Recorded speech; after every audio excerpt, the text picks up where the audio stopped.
Hello again and welcome to Forum for a Better Understanding. Usually on this program it's an interfaith sharing from people of usually different traditions, different cultures, different faiths. Well, what we're doing today, it is a forum for a better understanding of the church's mission in new evangelization, the church's mission in social media.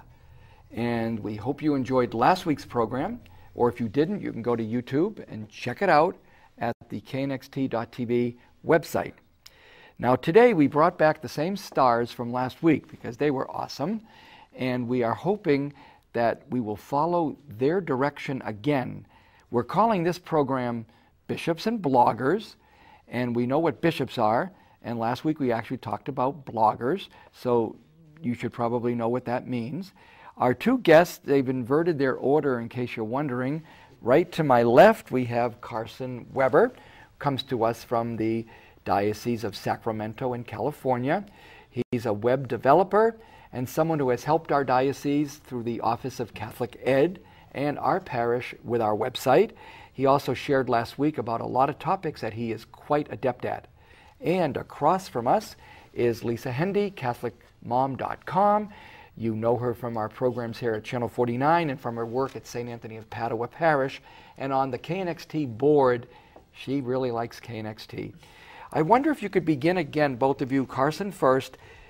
Out of all the ministries that one could be in at this point in the church, you with your degree from Steubenville, why is it that it is this mission of social media that you are finding yourself most committed to?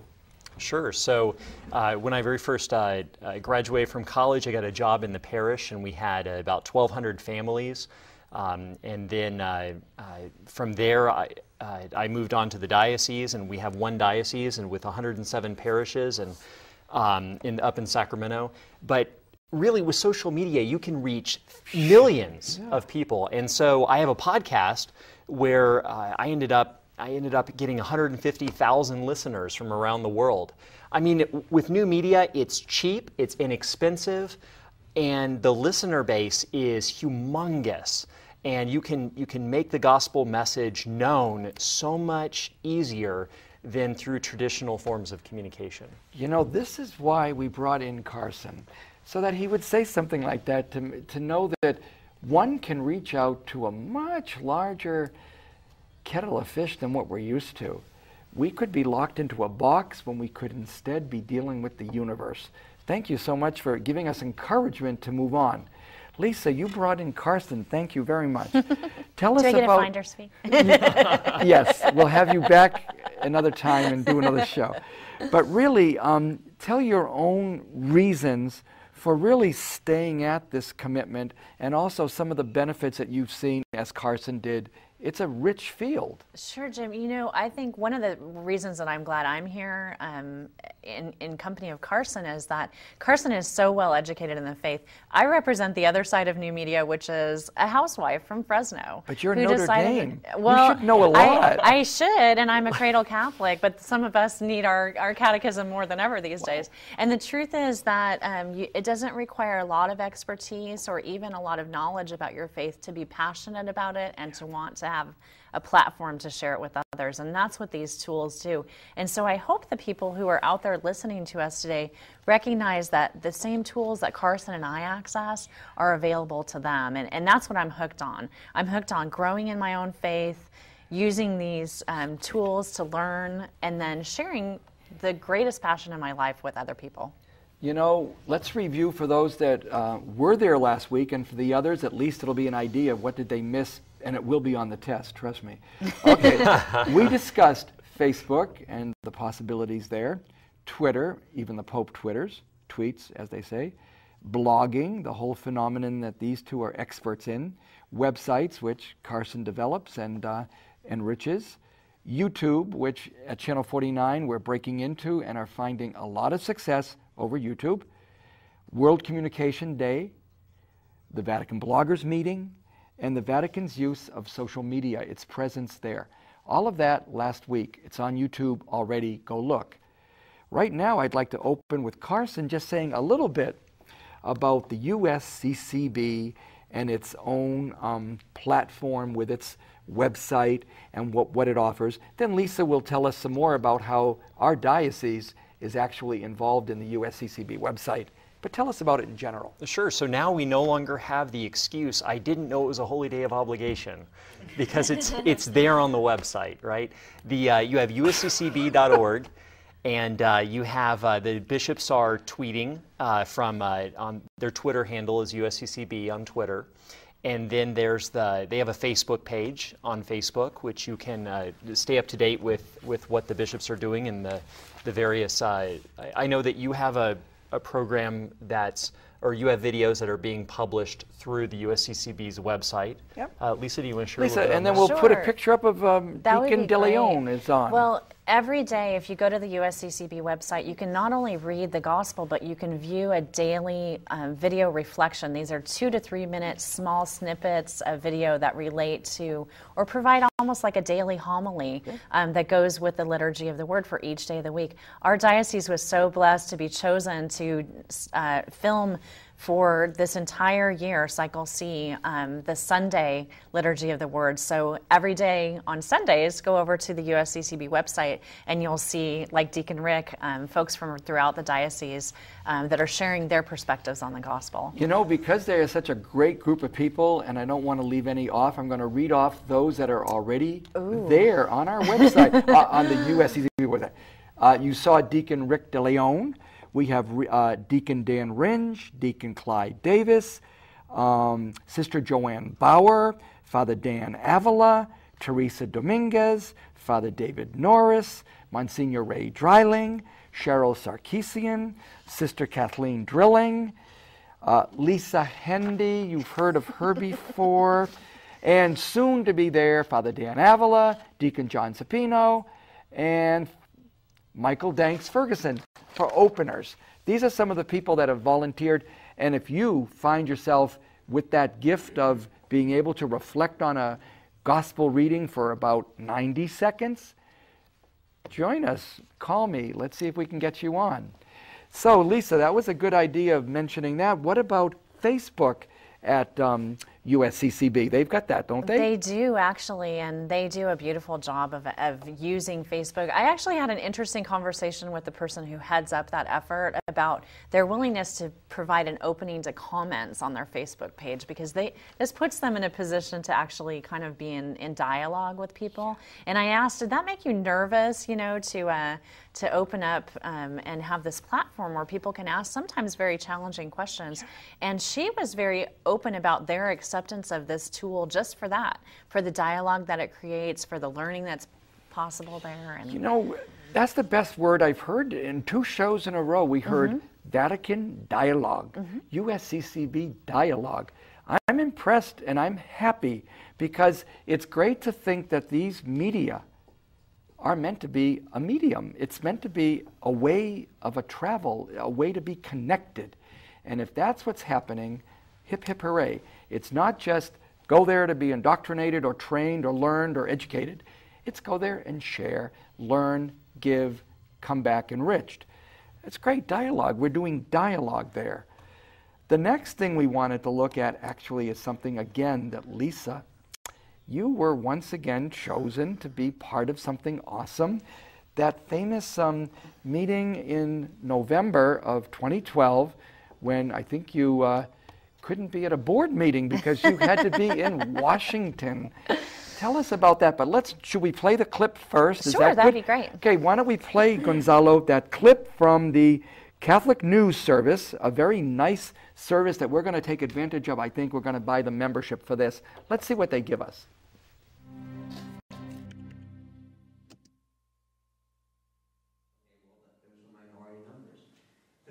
The voices of the many Catholics who are present in blogs, social networks, and other digital forums are reaching people who might not otherwise encounter the message of Jesus.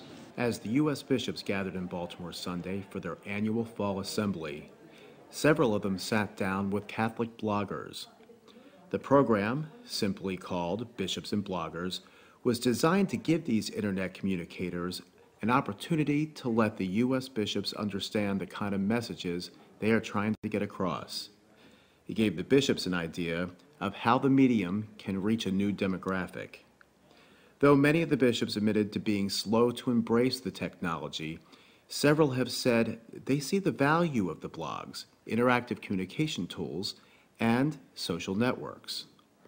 Others said they are evolving in their trust of the interactive nature of social networks, like Facebook and Twitter. We're going to close out messages, and comments are open, but we screen those and we delete the ones that get a little nasty, but by doing that, and I'm hearing some of you tweet, somebody here is tweeting anyway, that the idea that this is not a one-way conversation. This is not just us putting out, what we want to say, that the whole purpose of social media is social, and that it be a conversation, and that we engage the people who are, responding to our tweets. The bloggers tried to assure the bishops their main goal is to spread the gospel and create a better understanding of Catholic social teaching. The bishops said they believe the new communication technology can be a great tool in evangelization. Both bishops and bloggers agreed that talking to each other face-to-face was a positive experience. Really, there's something, that makes you just more honest or more human when you're looking into somebody else's face. So I think just this kind of when worlds collide experience has been really good, and that, whatever misunderstandings there were, again, everybody kind of got to say their piece and hopefully came to a better understanding, and everybody in the room was really interested in what the others had to say. So I thought that was really, I was actually very moved by it, to be honest with you. In Baltimore, this is Chaz Muth for Catholic News Service. You were on there you were like the star of the show. You didn't have a speaking part, but it was quite impressive. How was it being there? And there's 4 more pictures you could help yourself with. Sure. The thing about it, Jim, was first of all, it was a big honor to be invited to that. There were about 45 of us who were invited from around the country, and about 25 bishops who actually took part in that. So if you can imagine the access, this is actually from the bishop's liturgy, and this meeting was actually held at their annual meeting. So I actually got to see Bishop Ochoa there when we were there, and to pray at Mass with all those bishops was really amazing.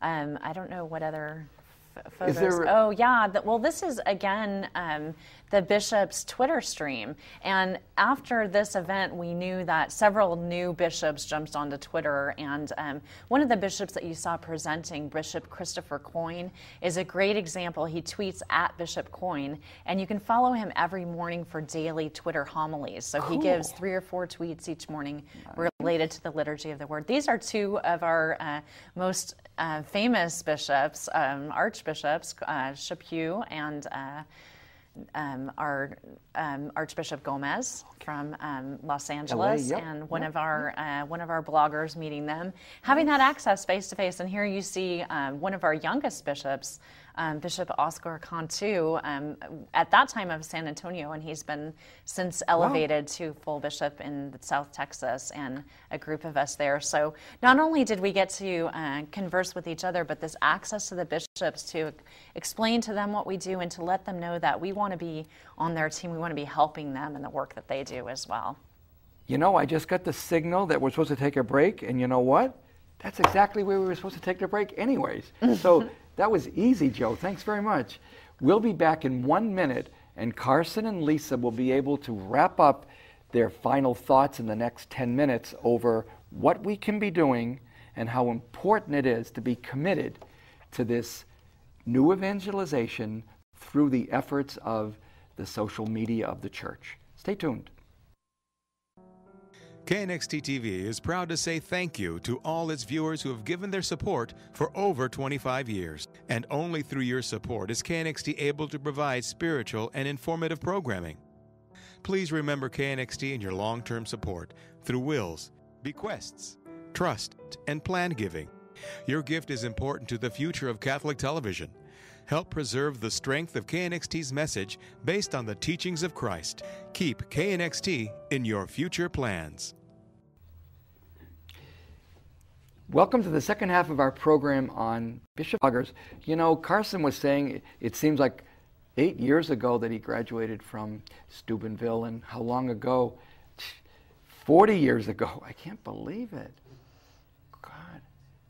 No, 30. Don't cheat. 30 years ago from Boston College. It's amazing how time flies when you're having fun, when you remember the great moments of enrichment and education and what you've done with it afterwards based on those good trainings. So we're living off of the things we've learned and what we're learning daily, because to sit back and relax and think that I learned something 30 years ago, that'll last me a long time. We need to keep learning. We really do. Carson, can you tell us something about how we as laity are going to best appreciate this theme of the new evangelization, and how we can really use the social media to really make that become concrete and practical and real in our lives? What is this new evangelization? Sure. So what we're facing here in the 21st century, especially in America, Canada, the United States, Mexico, Central and South America, and elsewhere throughout the world, is we have these societies where we have a Christian background. You know, I was baptized at 50 days of age. I grew up as a nominal Catholic, but I didn't really believe in Jesus. I didn't follow him with my whole heart. I didn't really have the gospel explained to me well. And what Pope John Paul II, Blessed Pope John Paul II, and now Pope Benedict XVI, and even before them with Pope Paul VI, and the call is for a new evangelization, a reawakening, a representation of the basic gospel message and of the love and the mercy of God through Jesus Christ, and presenting that message anew, and bringing others into communion with God the Father through Jesus. That's really what the new evangelization is all about. It's a new evangelization, and so that requires spreading the message, spreading the basic gospel proclamation. And what better way to do that than through the internet, a means of communication where people can ask questions. Well, what do you mean by that? Could you? I have a question about Jesus. Did he really exist? Did he really rise from the dead? And you can enter into dialogue with others, and in a way that is not quite as frightening as in person than walking up to someone face to face. Sometimes it's a lot easier just to chat over Facebook about these issues. Lisa, give us your personal follow-up to what Carson just said. Well, I think that's so true, and I think a lot of people look at what happens online and they think, oh, that's not real relationships. And the truth is that a friendship like ours was born, through online communication. And I firmly believe that there is the ability not only to enter into dialogue, but to enter into spiritual friendship in places like this, to be of support and encouragement to each other. But also, we have to remember, I'm always cognizant of this in my Facebook presence, for example, that when I am on Facebook, not only am I Lisa and Eric and Adam's mom, but I'm a Catholic. And I'm a Catholic to my Catholic friends, but also to those who interact with me who might be my friends who are at the temple here in Fresno, or who are worshiping at Christian churches. So when I say something, for them, that's a Catholic saying that.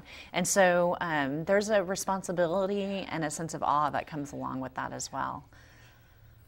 There was a statistic, I think, in the other program that said that 50% of people who have their Facebook, they'll self-identify as Catholic, so that there is a sense of people actually owning that. And yet the other statistic said that 2 out of 3 of them, us, haven't had any more Catholic education, I guess, it didn't say how long, but at least not in the last 3 weeks. It's been a while for a lot of people. I wonder if there's a way for you to really share, both of you, the importance of finding the right places in this effort, in this medium, of good information, good instruction, good support, rather than what would be rather shallow, antiquated, and rather non-productive, tired theology. So opt in on the importance of good sites, I guess you might say. Sure. Yeah, I mean, I am the product of catechesis through the internet. When I was an undergrad student at Texas A&M back between 97 and 2001, when I was entering college, I couldn't tell you what the 4 Gospels were. If someone were to say, well, how are you saved? I'd say, Jesus has something to do with it. I don't know. And I started to have real questions. And so I stumbled across the Catholic Answers website at Catholic.com. And I had real deep questions, not, superficial questions. I wanted to know, serious stuff. And from there, I started to actually get answers to my questions. And not just shallow, soundbite type answers, but deep theological, historical answers that really satisfied my intellectual longings and my spiritual longings. And it was really through online forums, spending time talking with others. A great online forum is at CatholicConvert.com. That's Stephen Ray's website. I learned a lot from others through that website, just asking questions, and even just by dialoguing with others, it gave me a greater appreciation and understanding of what I thought I knew, but I didn't really know. And it was just What I'm going to do now, if we could, Gonzalo, is post up the information to reach both Lisa and Carson, because if you've been hearing things that you want to talk to them more about and you want to find out that they'll answer your communication, these are the ways. Go to CatholicMom.com, or to reach Carson, go to his website or reach him on Twitter, and you'll be able to follow up some more website suggestions that he may make or Lisa may make of good places to go. Safe, healthy, productive, progressive, important, timely sites. Great. Question for Lisa, 5 points.